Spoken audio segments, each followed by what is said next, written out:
Om Shri Sai Ram. I offer my most humble pranams at the lotus feet of our beloved Bhagawan, our most dear Bhagawan Shri Sathya Sai Baba, and I would like to welcome all of you, dear brothers and sisters from around the globe, for this lovely satsang, a live online satsang. For some of you, this might not be new, and I can make that out from the comment section where already a couple of you have greeted me with loving Sai Rams, and that is how I am greeting you back as well, Sai Ram. So some of you have joined in when I did these live satsangs on karma theory. I think we had 3 different satsangs on karma, the different aspects of karma, how karma affects us, how we combat the effects of karma, how we can overcome karma. I must express my deep sense of gratitude to Swami in the first place and to all of you.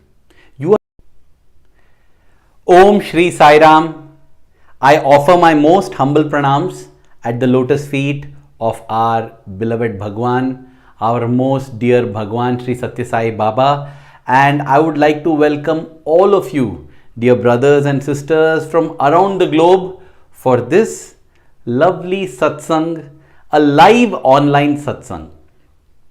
For some of you, this might not be new, and I can make that out from the comment section where already a couple of you have greeted me with loving Sai Rams, and that is how I am greeting you back as well, Sai Ram.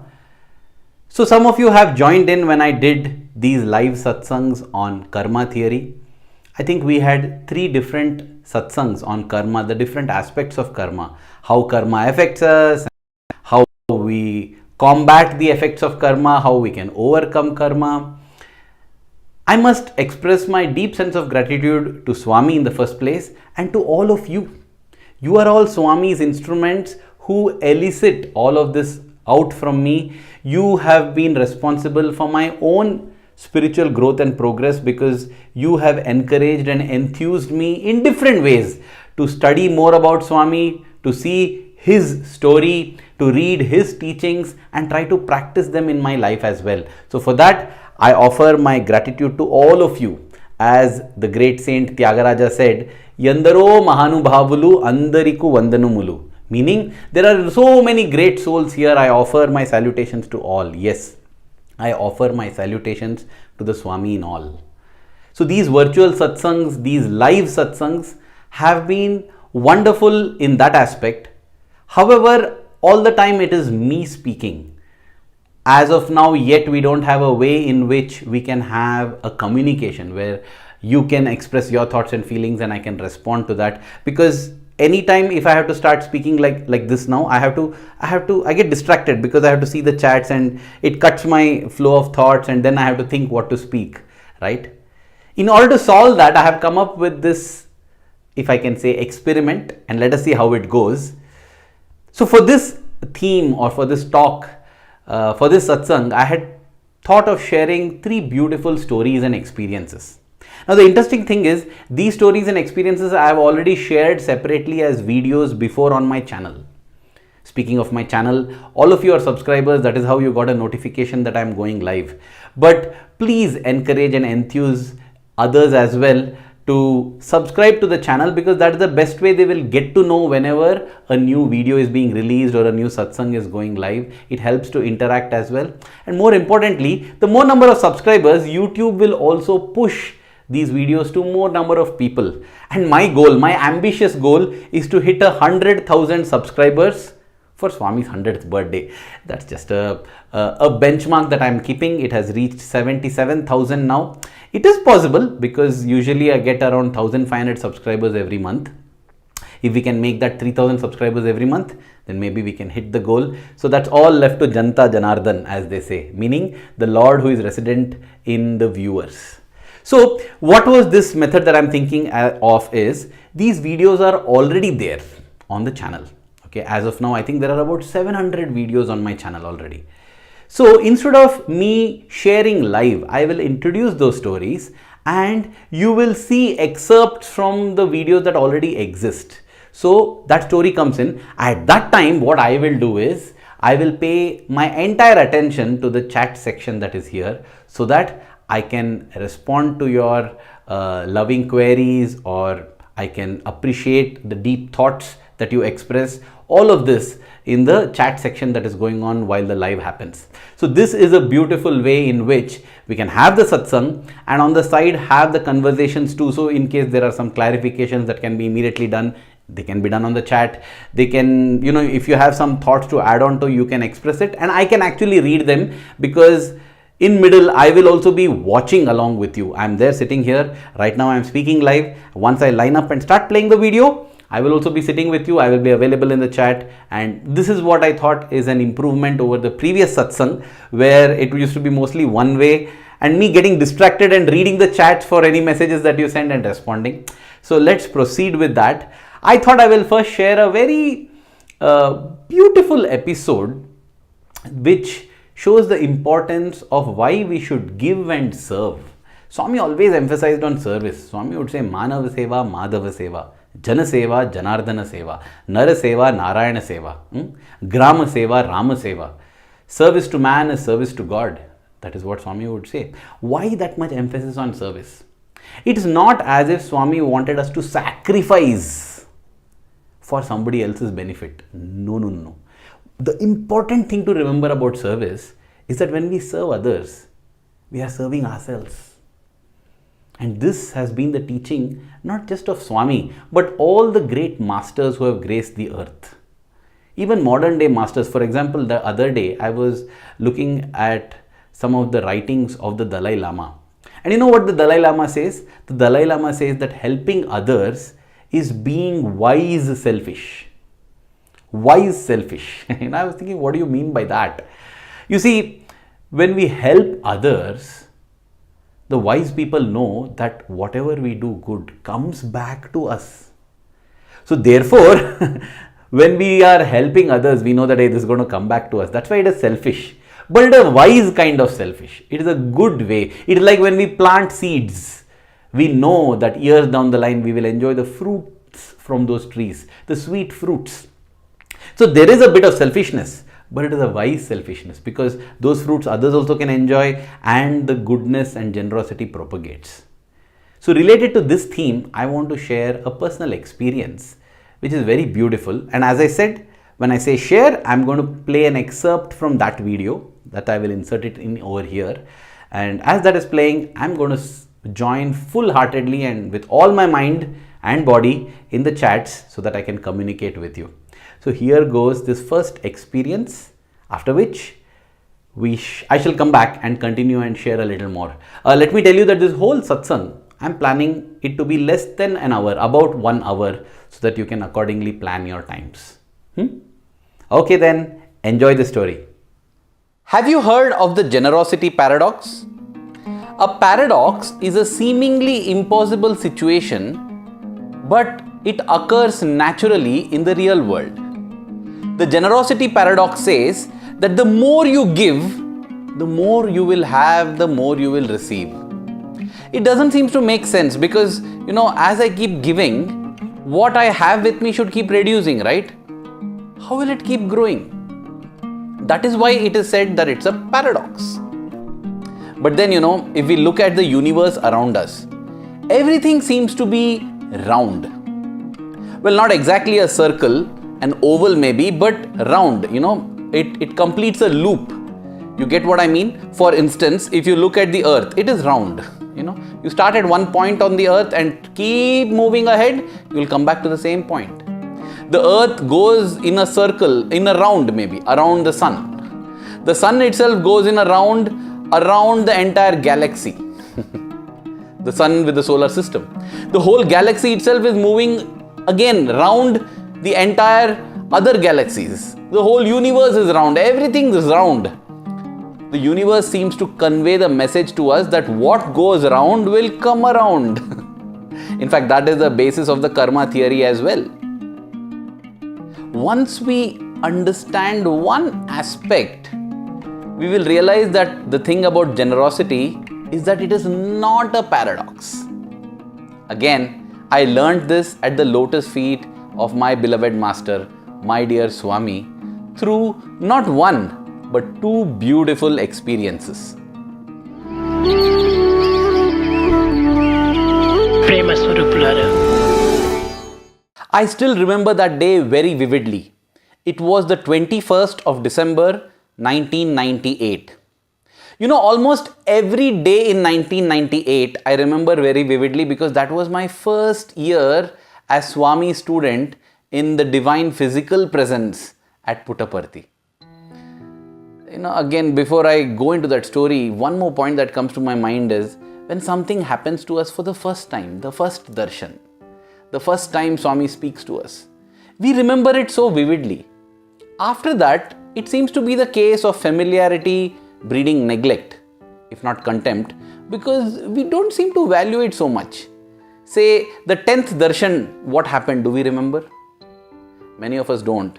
And those of you who do, my salutations to you, because truly what we gain from Swami is not as much dependent on what Swami gives physically, but it is dependent on how much we cherish those chances and remember him.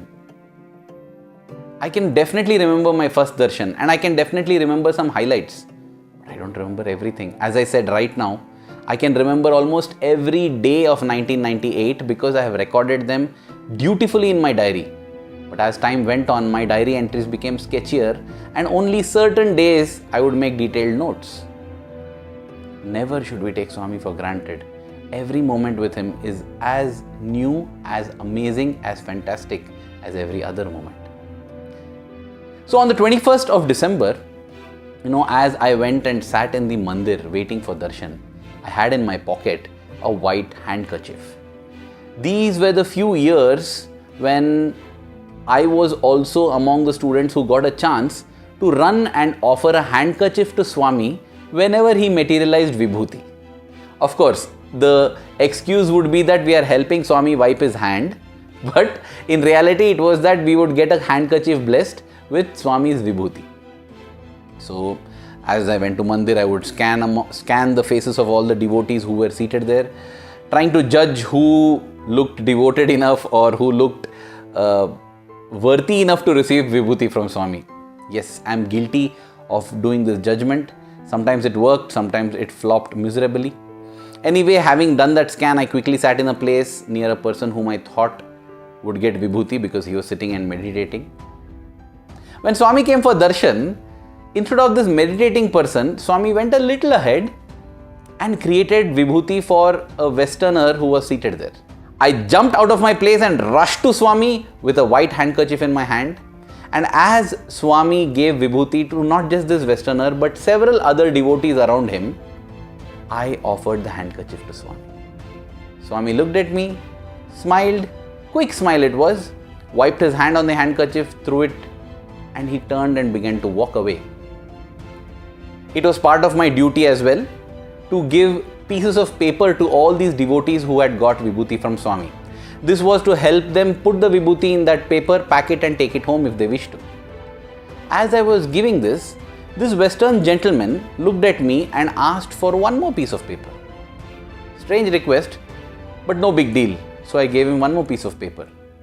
Then he shook his head to say no, and he pointed to my pocket.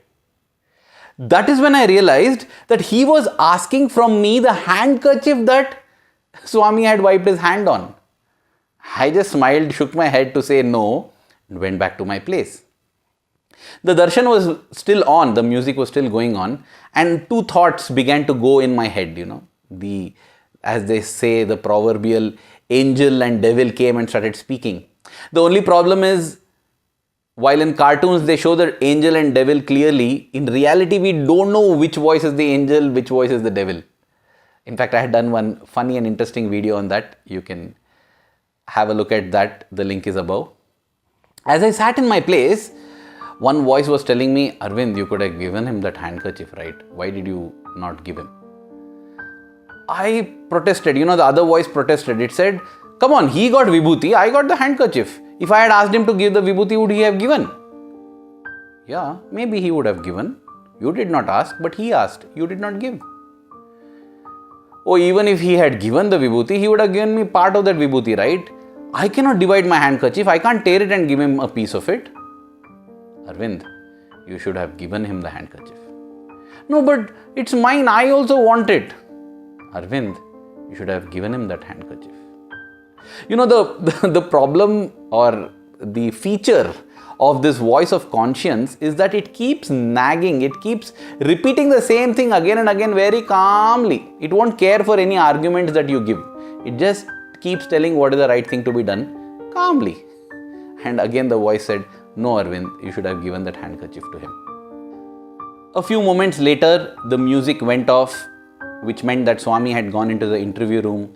The darshan session was over.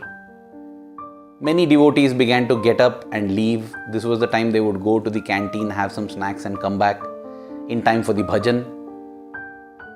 Many devotees were leaving, but I saw from a distance that that devotee who had asked me for the handkerchief was still sitting there. The voices in my head had also become silent. I just got up, went to this person. He was now sitting in meditation. Possibly he was thinking of that beautiful moment. Because you know, Swami says that in order to receive the completion of blessings of darshan, you need to sit and relive that darshan, meditate on it, so that all the energies you receive. The same holds true even now for any bhajan session, any satsang session, anytime Swami comes in the dream. In order to receive the completion of it, go to a silent space, sit and meditate on that beautiful experience that you have had. That is what we should do in order to capture that energy completely. This man was doing that. I patted him on his shoulder. He looked up at me. And the moment he looked up at me, I just smiled, dropped the handkerchief on his lap and ran away. I didn't want him to speak to me. After running a little distance, I hid behind one of the pillars in the mandir and watched him. Oh my God, he was fondling that handkerchief. He was hugging it. He was kissing it. He was keeping it close to his heart. Oh, he was cherishing it. He was moving up and down and he was expressing deep gratitude to Swami. I felt such a surge of joy in my heart. Believe me, dear brothers and sisters, because I had got the opportunity to offer handkerchief to Swami multiple times, as I had told in the beginning, nothing is as memorable as the first time. So the joy had progressively reduced. Now the joy that I got by seeing how this Western gentleman was fondling the handkerchief was in fact greater than the joy that I had got when I gave Swami the handkerchief. Strange but true. I felt so happy. See, this is what it is. What goes around comes around. The next day, 22nd of December 1998, once again went to the mandir, scanned the area, and I sat opposite to few devotees who had come from New Zealand, New Zealand as they call it. The New Zealand devotees always call New Zealand as New Zealand because that is the term Swami gave for New Zealand. So I sat opposite there, and just as I had anticipated during the darshan when Swami came there, Swami materialized Vibhuti for the devotees from New Zealand. Since I was sitting right there, I got up and rushed. It was a competition because there would be several other students having white handkerchiefs, and only one, as per discipline, only one should go to Swami. So the one who started first and reaches, the others drop away and sit back in their place. So the next day also I happened to reach Swami and I offered the handkerchief to him. This time Swami did not even look at me. He just wiped his hand and threw the handkerchief. And it fell to the floor in front of him. Now I could not bend, and obstruct his path to take the handkerchief. So I just waited. I thought, let Swami proceed. Then I will pick up the handkerchief. In the meanwhile, I began to hand out these pieces of paper to all the devotees who had received the Vibhuti. Swami walked and went ahead. And then when I looked down, the handkerchief is missing. It's not there. I then began to look suspiciously at these devotees. Did one of them pick it up? I mean, it's mine. I was telling them, my handkerchief, it's my handkerchief. The Vibhuti is for you guys. The handkerchief is mine. Even as I was telling this, Swami stood and turned around. And all the devotees were pointing to Swami. I looked at Swami, a sweet, mischievous Lord, smiling just like how he is smiling here in this photograph. he gently shook one of his legs. And then as he took a step ahead, the kerchief was deposited down there. You know what Swami had done? He had held the kerchief with his toes and he had dragged it along under his robe. All the while as he took 7-8 steps, I could not see the kerchief because they were under his feet. Wow, doubly blessed, triply blessed handkerchief. I think when I went and picked up that handkerchief from the floor, returning Swami's smile, all the other devotees were also smiling. That handkerchief must have cursed its fate, Till then it was at the feet of the Lord, now it came into the hands of this fellow here. But I took that handkerchief and returned. It was very, very memorable. So memorable that I am feeling the joy even now as I am speaking about it. I held the handkerchief close to my heart and I hugged it and I was like, oh Swami, thank you so much. Thank you so much. Such a beautiful thing. What a beautiful prank you did. What lovely. It brought so much smiles and it keeps the heart smiling for years and years also. And I'm sure even now, though you have not witnessed that incident, your hearts are also smiling. That is the magnificence of the Lord's Leela. It positively benefits everybody. And even as I was hugging the handkerchief, it struck me. Oh my God, just 24 hours before, at the same time, almost at a similar space, I had done an action that had given joy to a person who held a handkerchief close to his heart and was grateful and was so thrilled. 24 hours later, so fast, what went around had come around. I was in a similar situation, hugging a handkerchief close to my heart, smiling and expressing gratitude. Generosity seems like a paradox because things are limited in the material universe. There is only so much of material, but things are unlimited in the spiritual universe.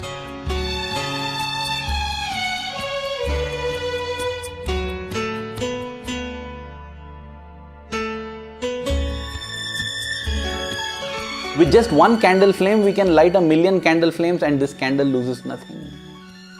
The same way in the spiritual universe, the more we keep giving, the more we keep getting. It is unlimited, it's infinite there. So therefore, it is never a zero-sum game like the material universe. Before I conclude, let me tell you one more important disclaimer about the generosity paradox. If we are generous, thinking that when I'm giving today, I'm going to get back tomorrow, the paradox collapses. Generosity doesn't work because it's no longer generosity then. Why? Because this selfishness of me doing something in order to get it back is that which belongs to the material universe. And the material universe is limited. And therefore, in the material universe, when I give away something, it's gone. I may or may not get it back. When I am selfless, I become part of the spiritual universe. It may happen in 24 hours or 24 days or 24 months or 24 years or 24 lifetimes. But thing will definitely come back. Every little good that we do will come back to us. The challenge, as I said, is doing good for the sake of doing good, not keeping an eye on the return that I will get. And Sai Ram again.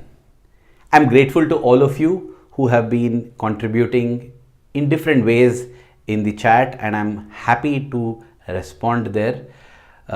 My greetings to all of you once again, and those of you who are joining late. Yes, this is a dual model of satsang, wherein part of it I am live speaking and communicating, after which whichever story I want to tell, rather than share it again live, I will bring in a video where I have already shared it so that I can be available to you in the chat section to communicate and talk, as you can already see that is happening. So this beautiful episode wherein Swami hid the hanky under his foot and blessed me in such a beautiful manner, and I felt it is directly correlated. Just that, as we discussed back in the Karma Satsang, sometimes these good things don't happen immediately. Doesn't mean that they won't happen. Sometimes the reaction times are very fast, sometimes they are slow. And sometimes they are so slow that you will have done something good and then the reaction doesn't come. After some time, possibly you do something wrong or bad, and then the reaction of this good comes. And we think in our mind, I did something wrong and I got rewarded. No, no, no, no, no. That is the reward that we got for something good that we had done. Similarly, it happened. We had done something bad. The reaction may come a little late. You do something good and then the reaction of that comes and we think, look at this, I did good and I'm getting bad in return. No, no, no, no, it's not. Good always gets good, bad always gets bad. This is a spiritual law, this is a scientific law as well. Newton says, do good, you get back good. Every action has an equal and opposite reaction. So that is the reason why, we keep doing good to others. So does it mean we should not pray for ourselves? We can, definitely. In fact, that is the way we first come to God. Lord Krishna says in the Bhagavad Gita that Chaturvidam bhajante mam. 4 kinds of devotees pray to me, O Arjuna, he tells. The first is the Artha. The second is the Artharthi. The third is the Jigyasu. Let me cover these 3 first. The Artha are those who are suffering, who are struggling in life. And they come to God seeking solace and relief. So many of us come seeking cures for medical issues or troubles in life. Like that. The second are the Artharthis. Artharthis, when I say troubles in life, with the Artha, it can even be relationship troubles, different kind of difficulties, pains, sorrows. Artharthis are those who are desiring wealth, influence, success, For that also we come to Swami. Then the Jignasu. Jignasu are troubled by existential questions. They are searching the purpose of life. They want meaning in life. And in order to find that, they come to Swami. And the fourth kind, which Krishna says are his favorite kind of devotees, are the Jnanis. The Jnanis are those who understand the truth and have surrendered completely to Krishna. Surrendering meaning whatever Krishna does, whatever Swami does, whatever God does is the best for me. I will not question anything, I will not ask anything, because everything that is happening is the best. So it is ideal to reach that 4th level. In fact, Krishna goes on to say that the Jnani is equal to God himself. There is no difference between Jnani and God. So the devotee evolves to that level, but till that we go through these. So it is all fine when we pray, whether we are in the Artha stage, the Artharthi stage or the Jignasu stage. It reminds me of one Artha stage. It's not as if we graduate from one to other. At the same time, we can be all the 3 and we can even be Jnanis in some aspects. So it's just a mix in our life of all these 4. We should try to increase the mix and make it 100% Jnani. That is the goal of life. So it reminds me of one experience which I will classify as the Artha stage, when I was very, very worried about a health issue of mine. And the important thing to learn here is something I will not reveal now, because let the story reveal itself. And as the story goes on, I'll get back to directly responding to all of you in the chats. We were doing an experiment in our biology class, and this was to measure the hemoglobin in our blood. And we had a hemometer in which we could measure the hemoglobin. And I saw there was one boy who was not very well built, and his hemoglobin level came 14. I thought mine will be 16. For some reason, I thought it had to do with the build. My hemoglobin level came to some 12 and a half or something. It's not as if it's a terrible problem, but I felt, oh my God, what is this? Rest of all of my other classmates have got it at 13 or 14. And I'm the only one in the 11-12 category. So I began to say, Swami, please, today you must give me vibhuti. You give vibhuti to people who are having fever. The other day I saw you give vibhuti to a boy who had a pimple. If you are ready to give vibhuti for a pimple is so simple. I mean, it's just a pimple, right? You definitely must give vibhuti, because I'm having hemoglobin shortage. Hemoglobin, it's a big thing, Swami. Like, I felt it's a real big problem. So I said, Swami, whatever happens today, you must give me vibhuti, because I'm having a major problem. I'm having a shortage of hemoglobin. So that day during darshan, as Swami came walking, I was somehow in the first line. I got up and I said, Swami, hemoglobin. He didn't even allow me to complete. He just said, sit down, kucho, sit down. Made me sit down and walked away. And I felt, what is this, Swami? What injustice is this? I mean, if you don't want to give vibhuti for hemoglobin shortage, I understand. But I have seen you given it for pimple. Pimple definitely doesn't qualify. It's not life-threatening. It's nothing. Pimple doesn't deserve vibhuti. This is how we judge also. This is how we think. We think, Swami, you're giving interview to that person just because he said that he lost a job. I've lost my parents, Swami, and you're not even looking at me. What sort of injustice is this? My problem is bigger than his or hers. This is how we judge, this is how we think and get into the morass of sadness and frustration and despair. Because we forget that whatever Swami does is best for us. He knows not just this life, He knows us across lifetimes, and He knows what is it that we need. We need to have faith in that. That's why in the beginning Swami says, I give you what you ask, so that one day you will ask what I have come to give. We never reach that at all. He gives us what we ask for some more. As children, we ask for toy cars. We grow up, we ask for big cars. The size of our toys grow, but we don't evolve at all. And that's why after a while Swami says, shut up, don't ask. Don't ask. Because you don't know what is good for you. You're asking things that will bog you down again. But I felt this is absolute injustice, Swami. You are giving it for pimples. You're giving it for fever. You're giving it for cough and cold, and for hemoglobin you're not giving. What unfair, Swami? Hemoglobin and... Swami went ahead. He walked and he reached almost towards the far end of where the gents were seated. And there to a devotee, Swami began to wave his palm and create vibhuti, And this was a distance of about 50 meters away from where I was seated, and I don't think anybody had ventured that far before, to go and give a handkerchief to Swami. But this day I was desperate, so I got up and I ran the 50 meters. And before Swami could complete giving vibhuti to the person, I was there by his side with a handkerchief on my palm. And then, what the Lord does? He looks. It's almost like He sees, oh, you have come. It is you. He moves the handkerchief that is on my palm and wipes that entire vibhuti onto my palm and walks on. I felt very thrilled. The Lord touched me. I felt so happy. It was almost like Swami telling, why do you want your handkerchief to be blessed? I'll bless you. I came back to my place, and it is only a few moments later I realized that's there. Swami has given you. Swami has given you what you asked for.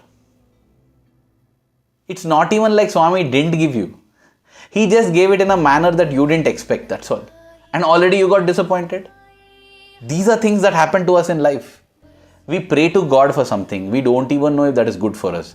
Because in my own life, I know many cases, many instances where I have prayed for something and I have repented after I got it, wondering, oh, why did I get it, Swami? No, it was better without getting it only. So I ask from Swami for stuff that I don't know which is good for me. And even though Swami has not refused, He gives it in a manner that I am not expecting, then I get disappointed. He gives it a little later at the perfect time when I need it the most.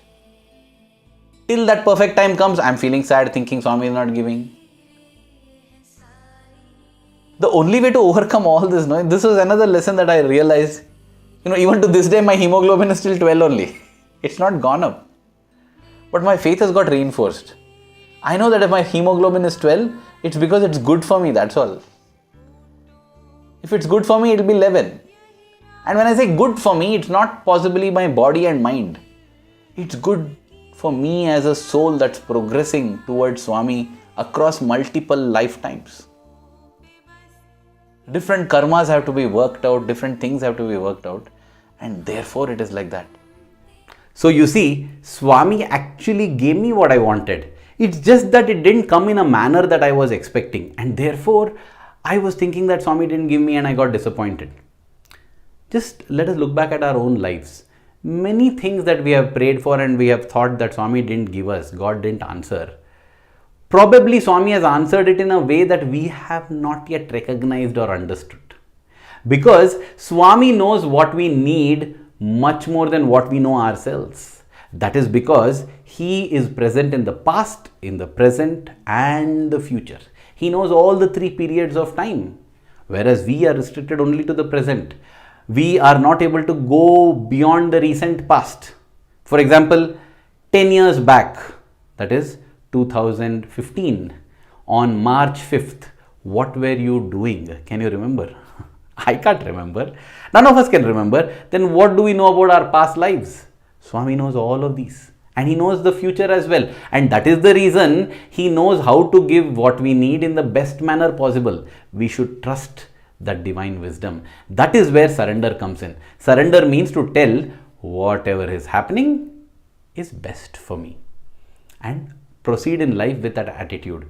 Whenever anything happens, let's not become very excited and over happy or depressed and sad. No. Let us just realize that there is no need to get egoistic about it because it's good for me. At the same time, there is no need to get depressed about it because this is good for me. How it is good for me, it will unfold. I have faith in Swami, I have trust in Swami. That is the attitude we should have. And yes, thank you for all your questions. Thank you for your comments. Thank you for your contributions. Thank you for your love. Thank you for everything. A part of which is coming through the chat section as well.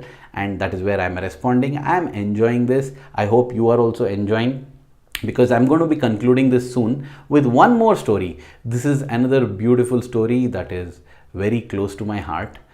See, when we say we surrender to Swami, what is Swami? Yes, in one sense, it is this beautiful form with that curly hair, with those rosy lips, with those beautiful lotus eyes, the moon-like face, the skin is so smooth. Yes, that is Swami in one perspective, in one sense.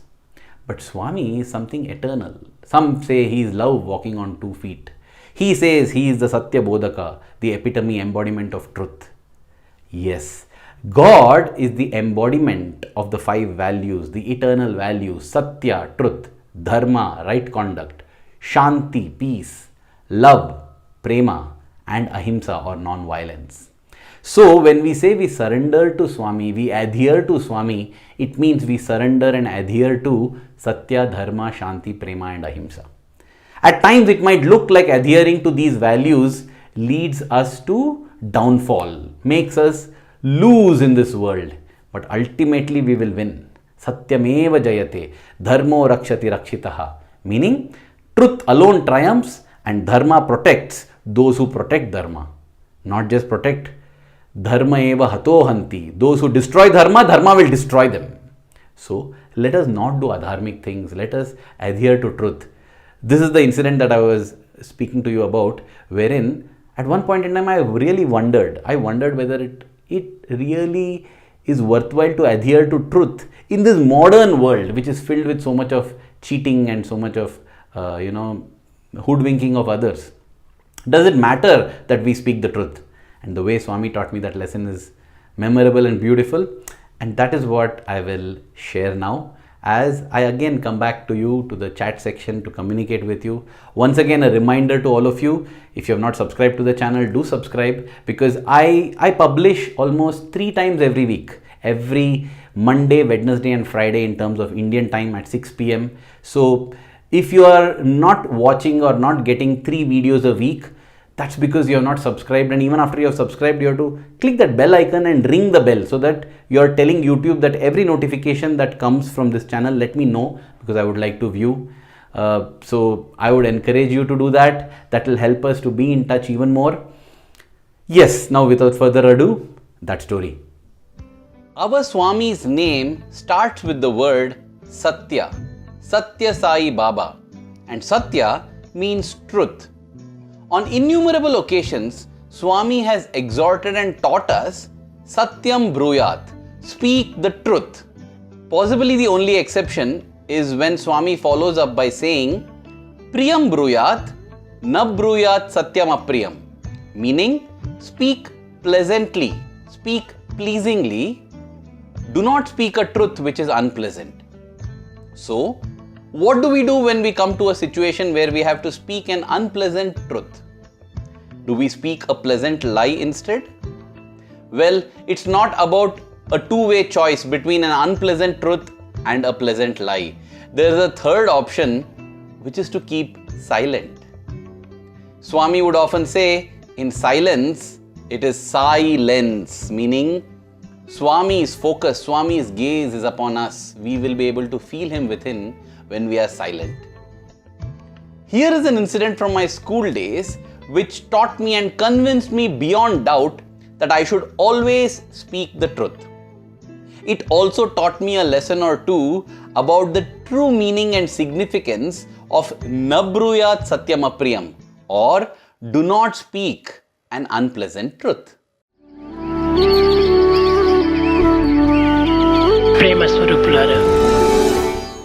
Let's travel back in time to 1998. This was the year I had joined the Sri Sathya Sai Higher Secondary School as a student in the 11th grade. Now, the most important thing in the day is darshan. Darshan and bhajan when we get to see and interact with Swami. So all of us would be eager to get into the first few lines, right? And therefore, in order to ensure some discipline and some semblance of sanity, a system had been designed. In the higher secondary school, we were students from grade 8th, 9th, 10th, 11th and 12th, 5. And therefore, every day of the week, Monday, Tuesday, Wednesday, Thursday and Friday, there would be one class that would get to go first. So it will be 8th, 9th, 10th, 11th, 12th. The next day, 9th, 10th, 11th, 12th, 8th. 10th, 11th, 12th, 8th, 9th. That way, understand? And for the weekend, there was a separate system. Now, this was enough to ensure equality between classes. But what about within the class? For instance, in 11th grade, we had two sections, the science section and the commerce section. How do we decide whether science goes first or commerce goes first? There, even if we decide, say, once science goes and once commerce goes, within that, there are 30 students. Who goes first? How do we decide all this? So, all this was decided by our own implicit system. What was the rule we had in place? After the last hour of classes in the day, all of us would rush back to the hostel. And then, we could come and reserve our positions in our class lines after we had completed a wash, had had our snacks and had applied vibhuti like this. Any person coming to the lines without having done any of these would be automatically disqualified. And therefore, within the class also we would have 1.1, 1.2, 1.3, that way, depending on who could rush first. So you can only imagine how it would be when the classes would get over. We would come thundering and running like a herd of wild animals, rushing to the hostel to complete these three so that we could make it to the front places. All this background, elaborate background, is necessary to understand what happened on this particular day when our class, 11th grade, was first. The last two periods in the school were chemistry practicals and all of us were in the chemistry lab doing the experiment.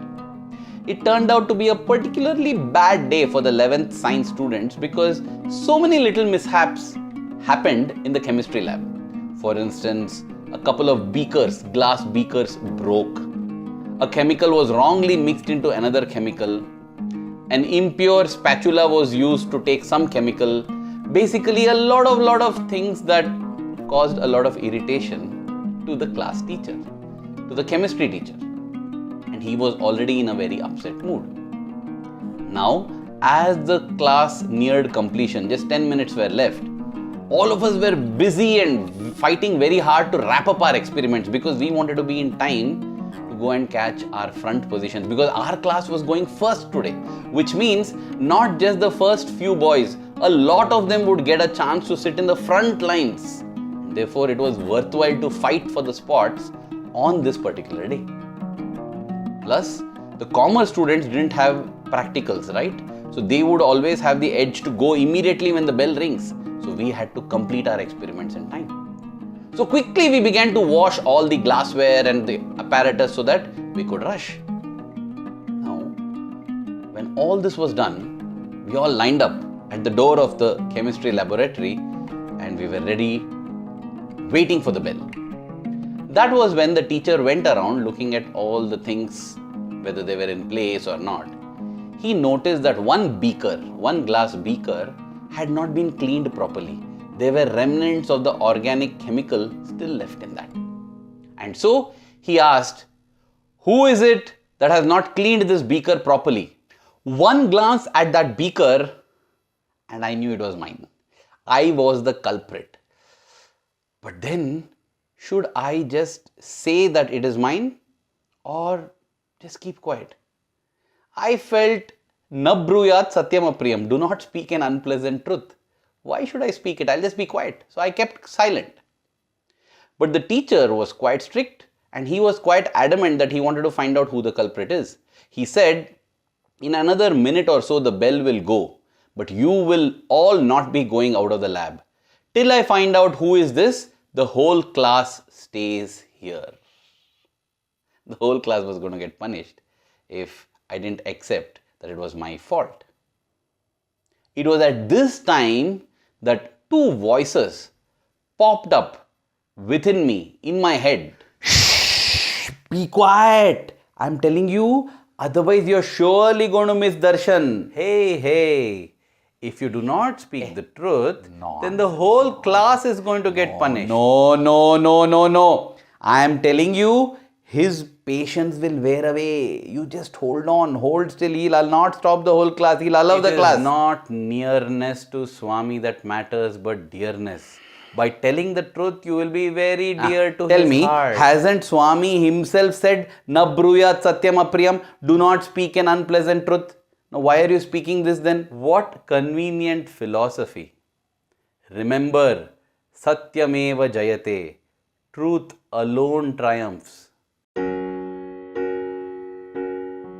What should I do?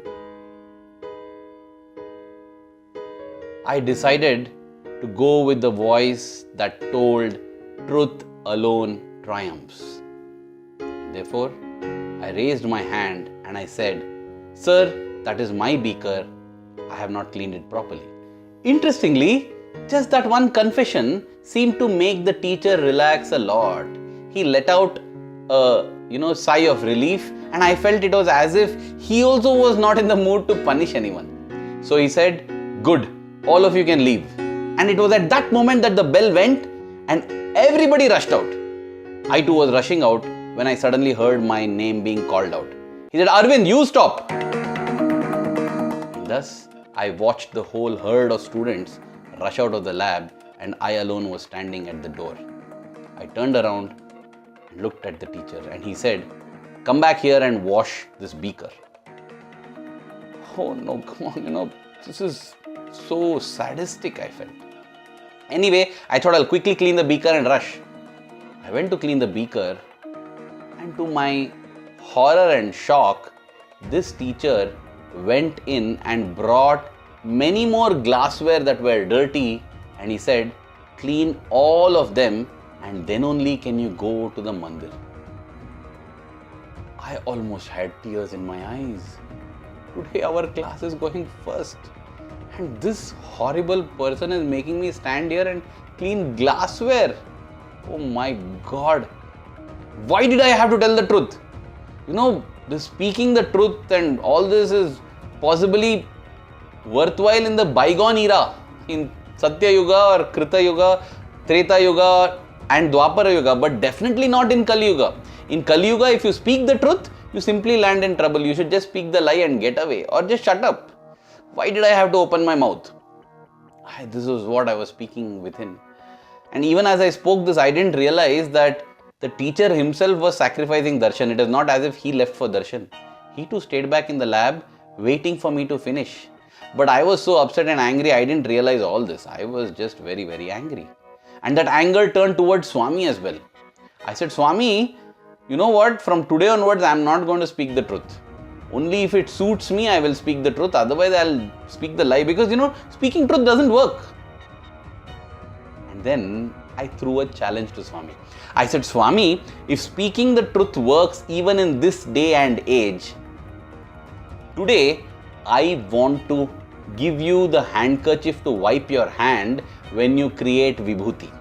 Those days, whenever Swami created vibhuti, the students had the opportunity and chance to offer a white handkerchief to him, on which he would wipe his hands. I have given a couple of talks and satsangs on that theme. You can have a look at that in this link. And this is the challenge that I put forth. Because I was sure that by the time I go to the mandir, darshan would be complete. So where is the chance of me giving a handkerchief to Swami? And even if darshan is not complete, all the front lines would be occupied. So no chance basically. And therefore, through this, I was assured that I can tell a lifetime of lies because Swami will not be able to take the handkerchief from me. And in case Swami manages to take also, in such a scenario and such a circumstance, it's going to be a near miracle and a beautiful experience to cherish. So either way, it was win-win for me. It took me about 15-20 minutes, but I washed all the glassware and then I left. It was only after I left that the teacher left, but thoughts about his nobility and how he has been sincere, they were all not in my mind. I was just upset at my own misfortune. You know, we are so self-centered and selfish. We always think from our perspective. One moment if we can think from others' perspective, things will change a lot.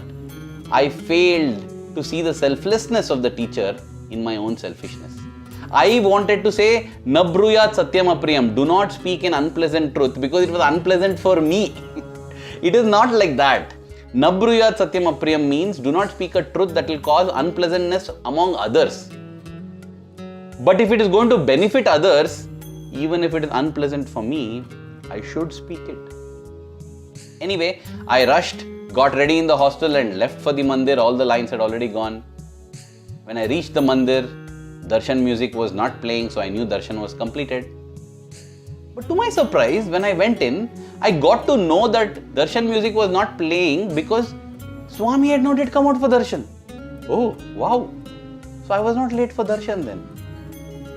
And then I see in the first line, there is one gap, one space. Somebody must have kept place for somebody, I thought. But when I went there and asked that brother, he said, no, nobody is coming. If you want, you can sit here. Wow, I can sit in the first line? As I was about to sit there, the thought again came in my mind. Hey Arvind, listen, if you go and sit there, in all probability Swami will create vibhuti and you will lose the chance to be able to tell a lie all your life. Just don't go and sit there. Let go of this pleasure. See how Swami has kept a place specially for you. Go, sit there and see the Leela now. I decided to win a lifetime opportunity to tell lies to get out of my difficult situations. And therefore, I did not sit there. Can you believe it? I did not sit there. I went inside to the veranda and sat in the veranda because in the veranda there were two students who were always walking behind and assisting Swami. Assisting in quotes because it was just an opportunity granted to them. They always had handkerchief with them, and in the veranda whenever Swami materialized vibhuti, invariably one of these two only would give handkerchief to Swami. So I didn't want to make it easy for Swami and so I sat there. When Swami came and completed his darshan rounds, before going into the interview room, he came walking in the veranda. And in the veranda there, right in front of me, just possibly 1 meter away from me, he began to wave his hand and materialize vibhuti. And as I saw that, my instinct took over and I pulled out the white handkerchief in my pocket and got up. But then I realized, no, relax. Don't lose away, don't skitter away this opportunity to have the ability to tell lies throughout your life. So I sat back. And sure enough, at a distance, I saw Brother Rameshwar Prushti and Brother Nitinacharya getting ready with their handkerchiefs to offer to Swami. But then Swami told them to wait. And he looks at me in the eye, smiles and says, give me.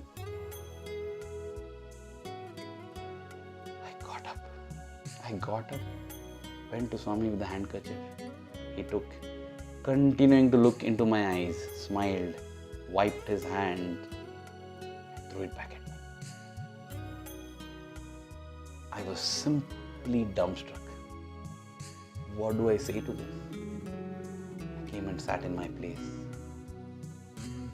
And then, again the voice.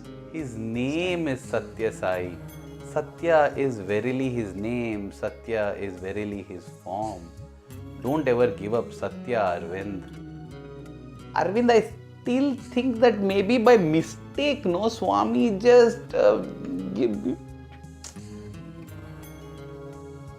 I shooed away the other voice because even before it could complete its sentence, a brother who was sitting next to me said, Arvind, something special happened today.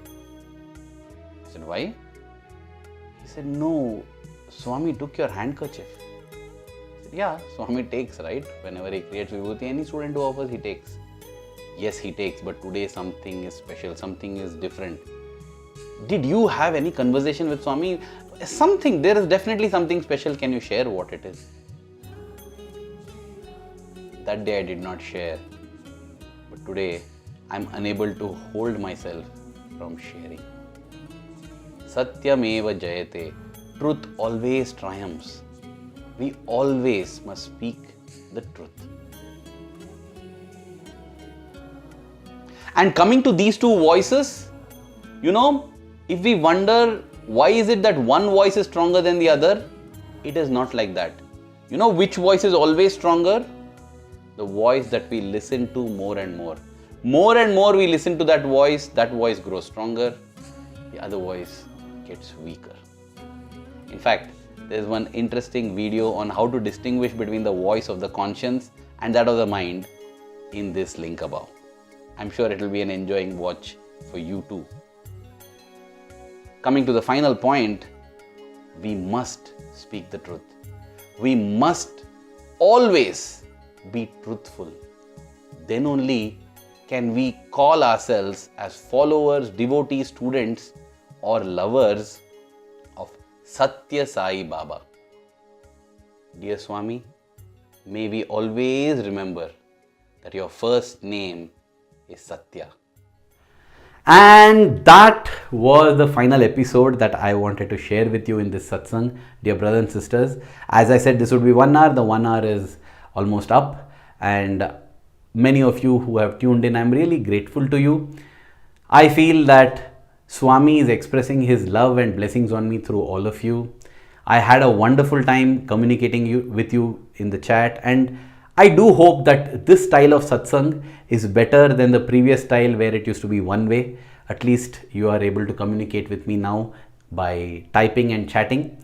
And do let me know, and maybe we shall do more of this in the future. I will revisit this satsang. I will again study what were the pluses and minuses, because I'm constantly thinking of ways in which Swami's Bhagavatam can be shared and satsang can be enjoyed by people from around the globe. Timing is one factor. I know when I do live satsangs, I'm doing it which is possibly convenient for Indian time and a few other country times. Some other countries might find it in the middle of the night or in a very odd time. So that is some other thing. Maybe let us see, we can have time zone wise satsang. All of that we shall explore.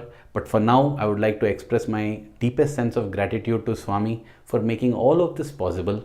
And of course, to the Swami and all of you for joining me. Thank you, dear brothers and sisters. Let us keep loving Swami more and more. May the love that we have for him in our hearts keep growing stronger every passing moment. Thank you. Jai Sai Ram.